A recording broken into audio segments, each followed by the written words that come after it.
Christmas, a day filled with gifts and happiness, a day where each household is complete with family and filled with laughter and joy, was always different for the Okizi family. For years now, every Christmas was filled with sorrow and cries from this family. Every Christmas at least one member of the Okizi family would pass in a mysterious, horrifying way. For years now, Christmas have been a season of foreboding and anxiety for the Okizi family. It was obvious that the family was under a curse or have an evil eye cast on them. The Okizi family have been running helter-skelter looking for a solution for their curse, but to no avail. They sought solution from pastors, native doctors and marine spirits. Anywhere they could go they ran to in search of answers. But no matter where they went, they always got the same answers. They were either told, "This must happen. You can do nothing about it, it's your karma," or they'll hear, "Nothing is wrong, there's no curse in your family." It was always either of these answers, these two answers that contradicted each other. It was obvious that one answer was the truth and the other was false. And with the issue on ground, it was obvious that the Okizi family was truly cursed. Abigail was from this cursed family. She had attended various funerals of her own family members who all met their end during Christmas. Since Abigail was born, she have never witnessed a happy Christmas. There is no celebration in her family during this happy time of the year. Instead, they would lock themselves away in their homes in fear, huddled together as anxiety ate away at them, terrified as they wonder who from their family the angel of the end would snatch away that season. And every year without fail, they would receive bad news about the passing of a family member, and then the day would end with grieving and mourning. The Christmas season was a stressful, anxiety-filled and grieving season for the Okizi family. Abigail, though being just 12 years old, knew her grandparents hated her with passion. And truly, her grandparents, Mr. and Mrs. Okizi, despised Abigail. They strongly believed that Abigail was responsible for the curse in their family on the day Abigail was born. Mr. and Mrs. Okizi had happily visited the hospital to welcome their newborn granddaughter, but the moment they saw Abigail, Mr. and Mrs. Okizi froze and their face paled in fright. Little Abigail, on seeing her grandparents, gave a toothless smile, and immediately, Mr. and Mrs. Okizi screamed and ran out of the hospital. Abigail's parents, Ruth and Chris, were confused and put off by Mr. and Mrs. Okizi's strange behavior. After Ruth and Chris had returned home with their baby girl, Mr. and Mrs. Okizi came over with a priest. The priest claimed that their daughter Abigail was an evil star that have come with curses. The priest claimed that Abigail's birth was bad luck and spelt evil for her family. Ruth and Chris did not buy it for a moment.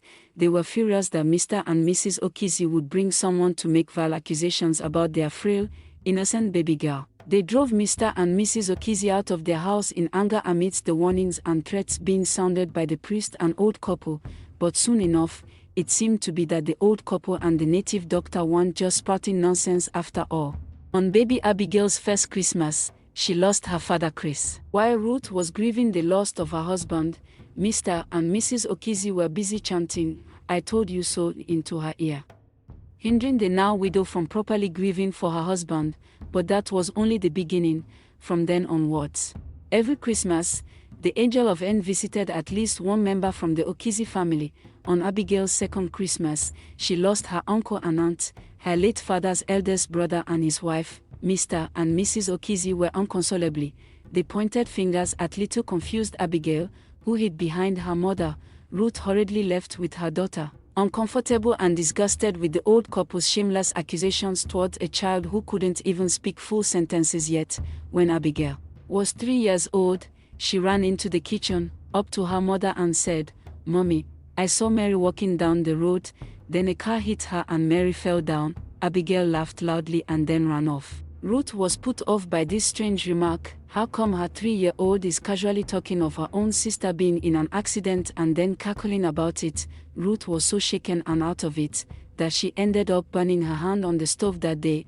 On Abigail's third Christmas, she lost her elder sister, Mary, Ruth and Chris' firstborn child. Only Ruth cried and mourned. Behind her, malicious whispers about Abigail thickened. Fingers were pointed. Some even had the nerve to blame Ruth for not getting rid of Abigail the moment the news of her bad star was known.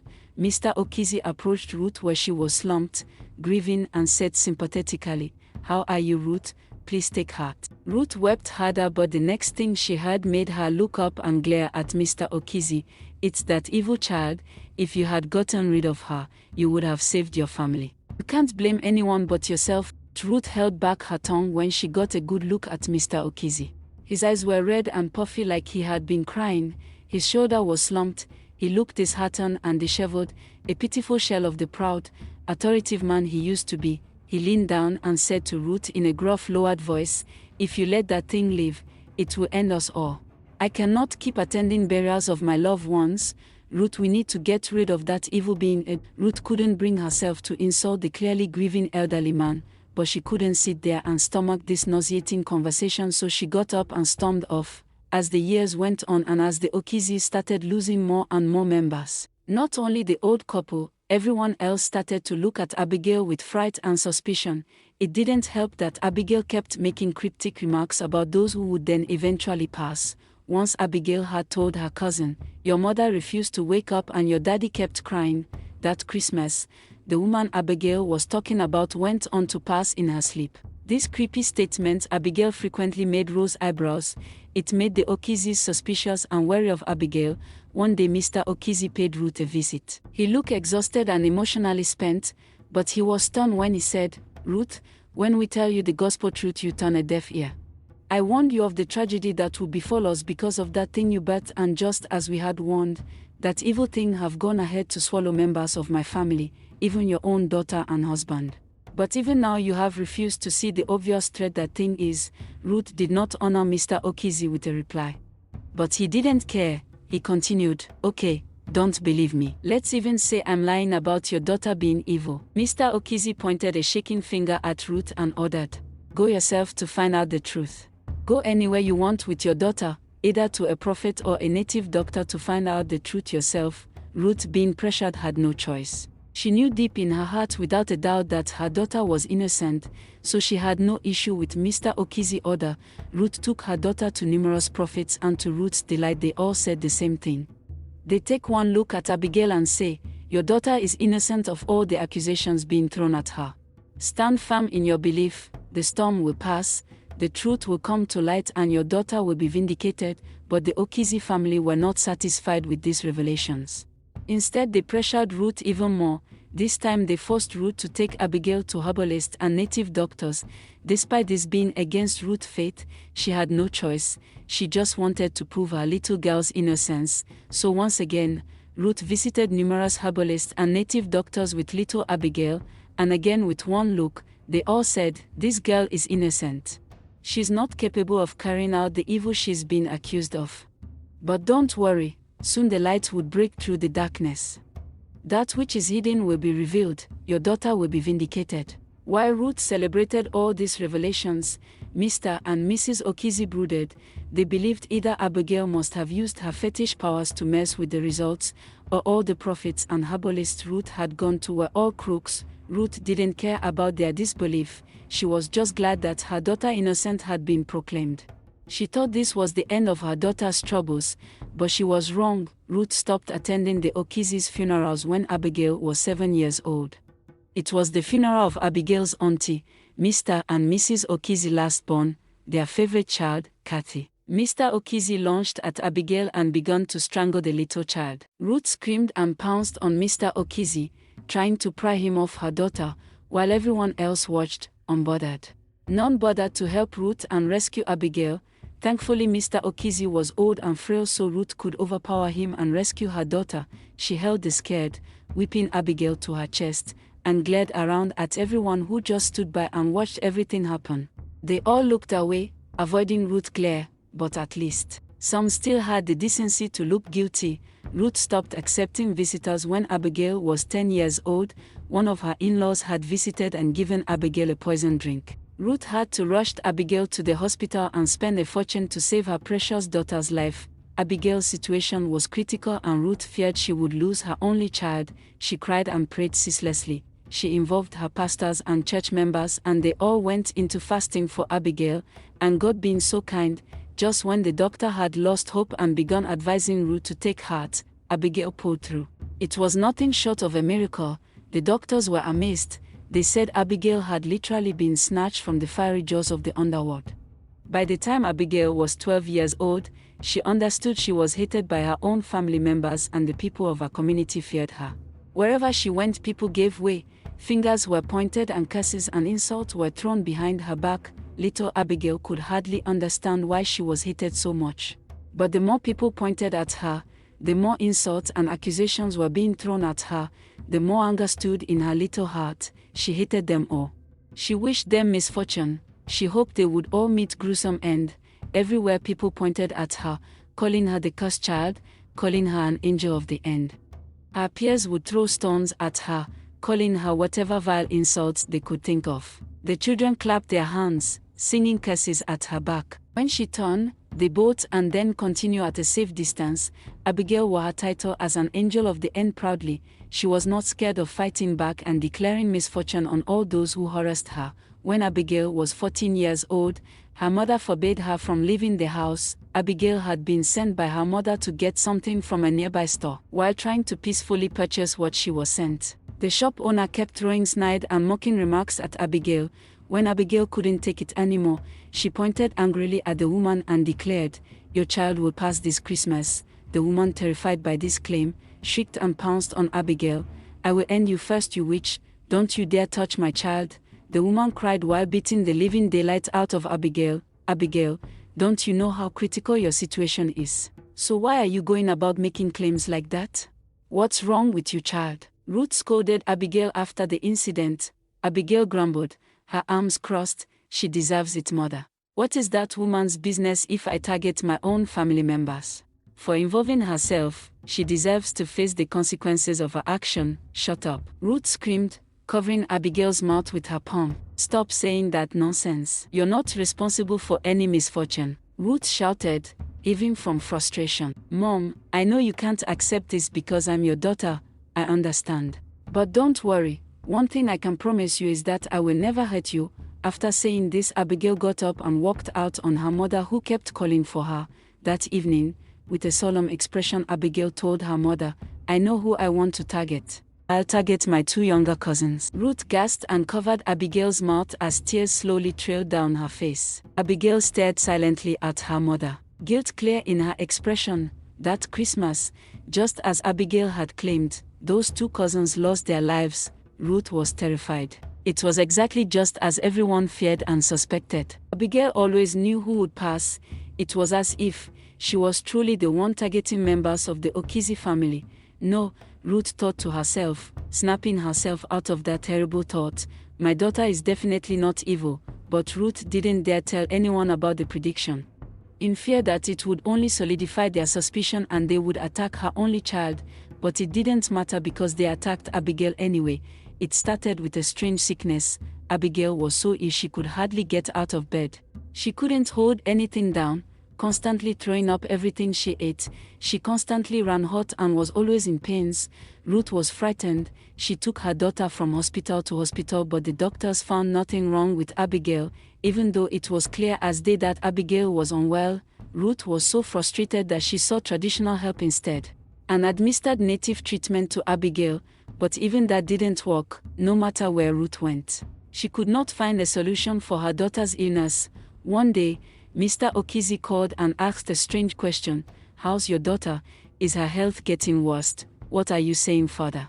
What nonsense are you asking me? Since you've refused to get rid of that demon, I've taken on the responsibility myself. I will not cross my arms and watch my family pass every year and worst at the day that's supposed to be filled with happiness." Ruth shouted in a panic, "What did you do to my baby girl? What I should have done a long time ago. I even asked you to find out the truth for yourself. You have either been covering for your daughter or you have been meeting with quacks. The seer I visited confirmed that which you call your daughter is truly the one responsible for the tears and sorrow of this family. If we do nothing, she will end us all. It's better we get rid of her instead." The native doctor said her illness will keep getting worse and in a month she'll pass. "Then all our family's problems will go with her." Ruth cried and cursed at Mr. Okizi.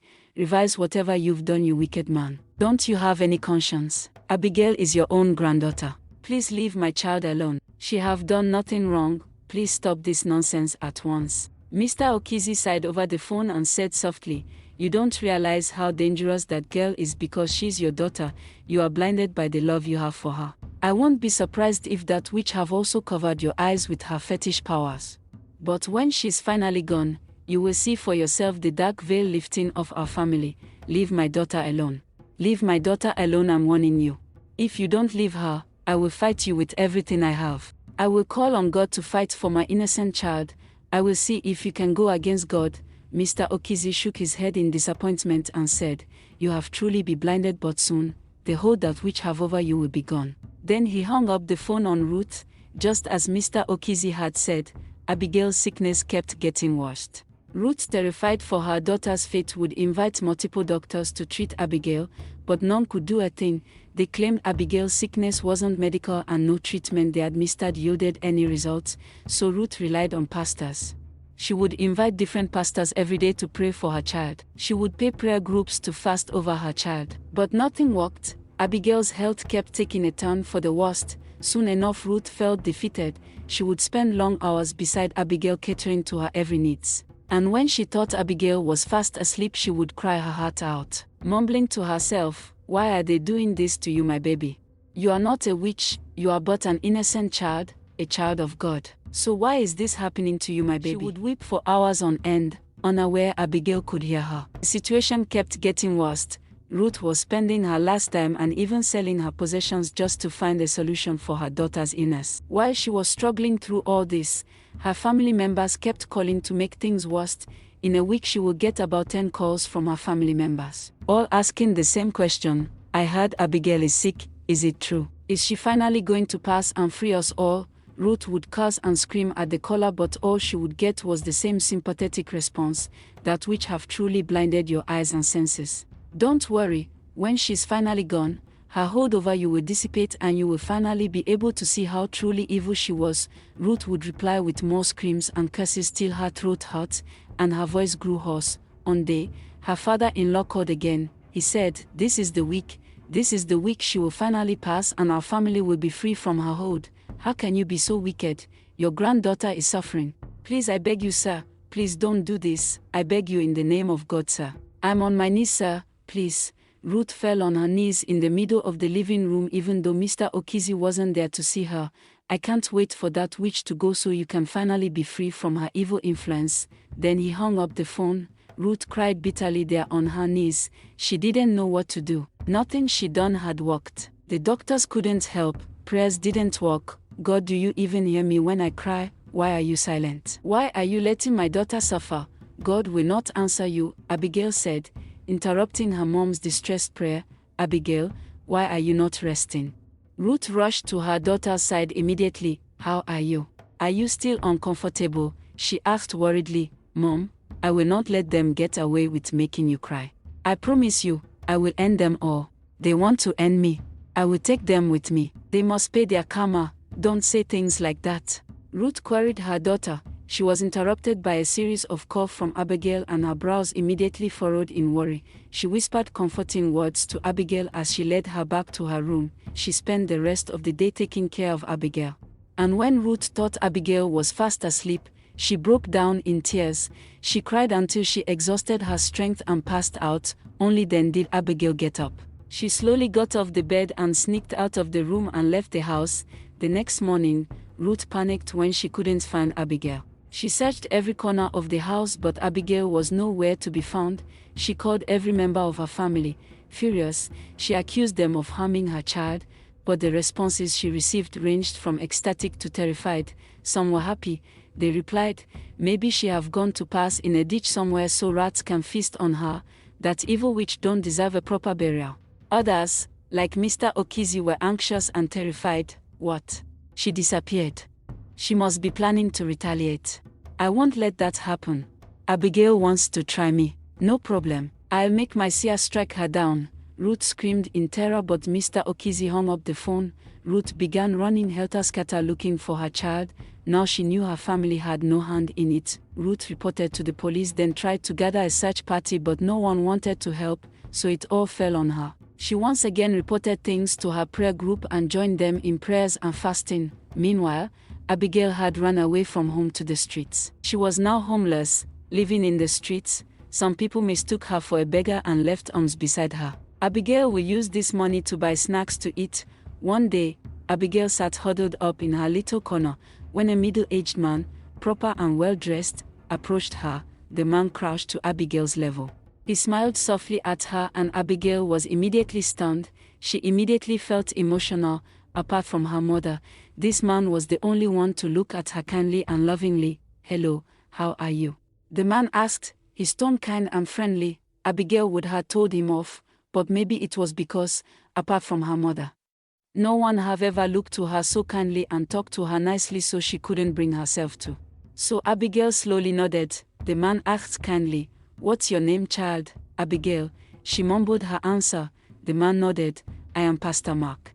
"Nice to meet you. What are you doing here? What about your family?" Abigail was silent for a moment. Slowly, tears brimmed in her eyes.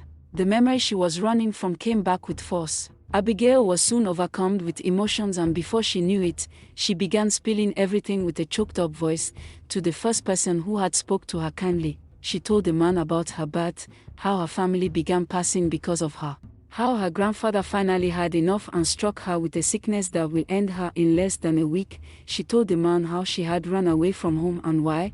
"My mom is innocent but she's suffering because of me.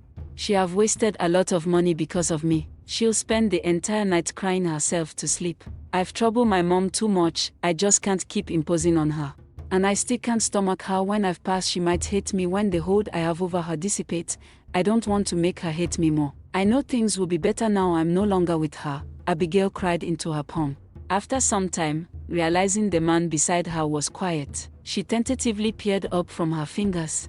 The man's eyes were tightly shut as he mumbled in tongues. After a while, he opened his eyes and looked at Abigail. Abigail was shocked. He didn't look at her with hate or disgust. He didn't even look terrified. Instead, he smiled brightly. "Abigail, God have sent me to you. Take me to your home. I need to speak to your family." Abigail have long lost any hope in pastors and prophets. When lots had tried but none could heal her of her illness.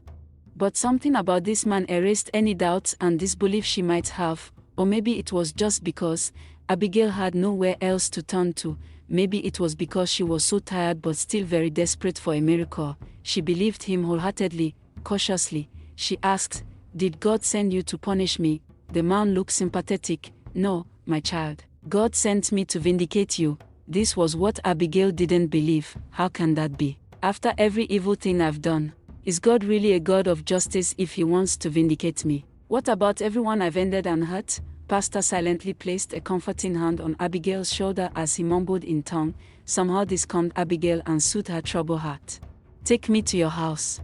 Abigail only nodded, saying nothing more. Abigail brought the man to her house.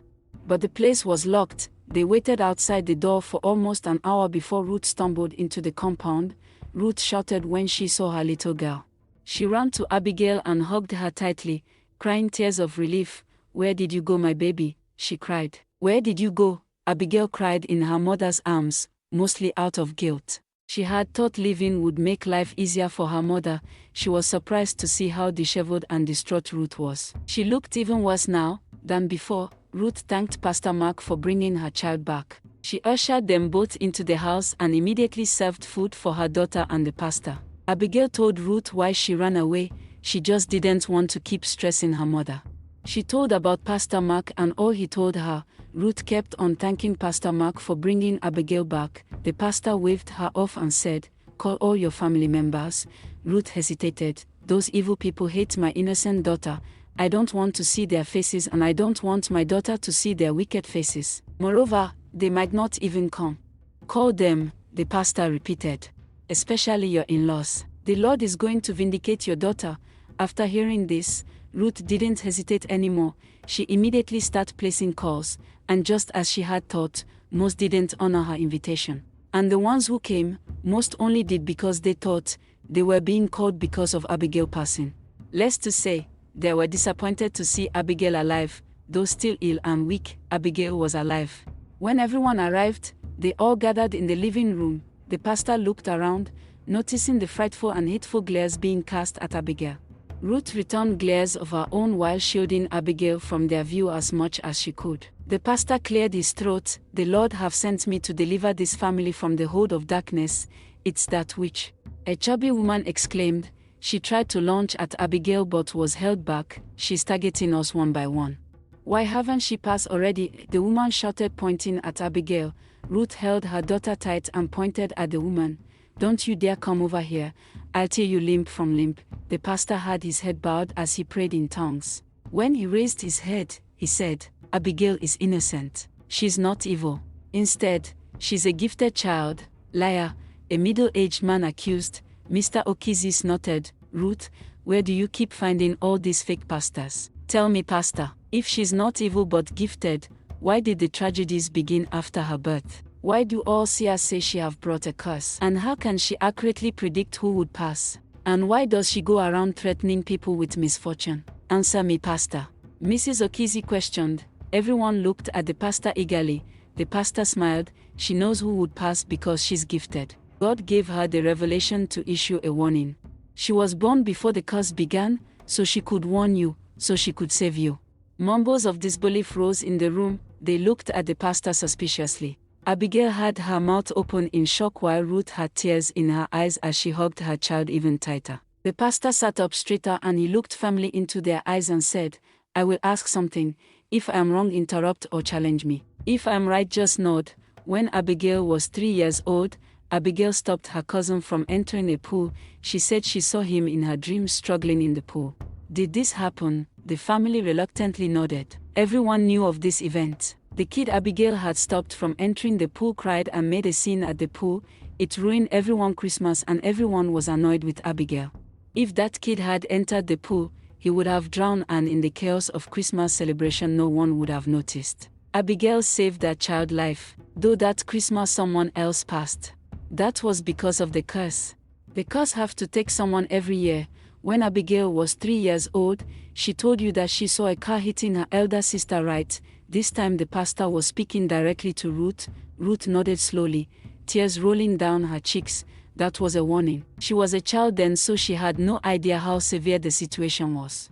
So she had no way to properly convey it. When Abigail was 9 years old, she told you about the plane crash.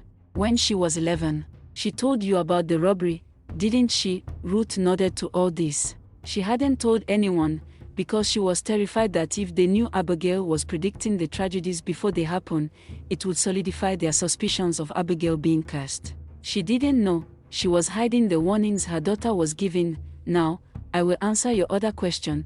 The pastor directly faced Mr. and Mrs. Okizi. The reason Abigail keeps claiming she's a witch and goes about giving threats is because of you. Since Abigail was a child, you've accused her. You have drilled it into her mind that she was a curse. So she believed it and what the identity you gave her. Abigail doesn't know any better. She only believed what was said about her. She thought it was true. You all would gang up against the little girl and back her into a corner. The only way she knew she could fight back was using your fears against you. So that is why she said all that. She is an innocent child. She cannot hurt anyone. She was just being defensive against your hate and persecution. The Lord my God have sent me to vindicate Abigail and proclaim her innocence. So if she is innocent, what then is the cause for our misfortune? You can't say it is a coincidence. We are clearly under a curse. And if Abigail is truly innocent, then why was she struck with the illness that was sent to capture the perpetrator? A woman asked anxiously. The pastor glared at Mr. and Mrs. Okizi. They quickly avoided his gaze, sweat beading at their foreheads. The illness was unjustly cast on Abigail just to frame her. The pastor said, not taking his eyes off the old couple. The room fell silent as everyone turned to Mr. and Mrs. Okizi, confused. They were the ones who claimed the seer found Abigail guilty and that's why she was struck with the deadly illness. It is true that there's a curse in your family. It's a deadly curse from a grieving heart. Someone committed an unforgivable crime. A crime that have doomed this family, and it occurred on Christmas Day. Everyone looked to be in deep thought, as if trying to remember committing any grave crime on such a happy, celebratory day. The pastor cut straight to the point and gestured at Mr. and Mrs. Okizi. Why did you let this poor child suffer so much for a crime you committed? Did you not feel any guilt? Even now, do you still feel your vile act was justified? Gasps sounded around the room, as all eyes turned to settle on the elderly couple. Mrs. Okizi nervously squeezed her husband's hand. All right, Mr. Okizi stuttered nervously. We did something terribly unforgivable, yes. But we did not frame Abigail. Abigail truly is the cause of our misfortune. Abigail is a reincarnation of the one we wronged. We are the one who wronged her. It's wrong and wicked for she to reincarnate as Abigail to harm my innocent family. I was only thinking about my family. If Abigail pass, the misfortune will cease. Mr. Okizi shouted righteously. The pastor shook his head disapprovingly. Did you not hear everything I said, sir? Abigail is not responsible for the evil that have been cast on this family. It's you and your wife. You are refusing to take responsibility for the crimes you committed, so you're passing all the blames on Abigail in a bid to vindicate yourselves. If Abigail really isn't a reincarnation, tell me then why she have that mole on her lip. That woman had the same mole, and she had sworn we would never know peace. So obviously she reincarnated to make do of her threat. Mr. Okizi fired back. The pastor sighed. A sinner runs when no one pursues them. It was your guilty conscience that made you see grace in Abigail, and because of that, you have persecuted this innocent child, even going as far as to struck her with a deadly illness. Do you really think if this innocent child pass, your evil deed will be erased? No, you'll just pile more curse on your head, and your innocent offsprings will keep paying the price. Gasps echoed around the room. Mr. Anokizi had already turned pale when the pastor mentioned the name Grace. Grace. Mrs. Okizi muttered in a daze. How do you know about her? You truly are a man of God. Mrs. Okizi cried out, falling to her knees, while Mr. Okizi had his head bowed as he silently wept. Mom, Dad, I've been silent this whole time. But tell me this isn't true. This curse isn't your fault, right? You are not the reason we are falling like flies, right? And you didn't falsely accuse this little child, right? But instead of answering, Mr. Okizi's head remained silently bowed, while his wife wept on her knees. Pastor, we regret it. We regretted everything the moment our children started passing. Please, we are very sorry. Please appease Grace's soul. If we had known all this pain and misfortune will be the consequence of our action, we would have never had gone through with such evil. Please, Pastor, help me, help my children. I will confess my crime. Please, Pastor. Mrs. Okizi fell at the pastor's feet as she wept. All right then, the pastor said. Confess your sin and set your family free. Thank you very much for watching. Please don't forget to like, share and subscribe. Please watch out for part 2. Don't forget to subscribe so you don't miss it.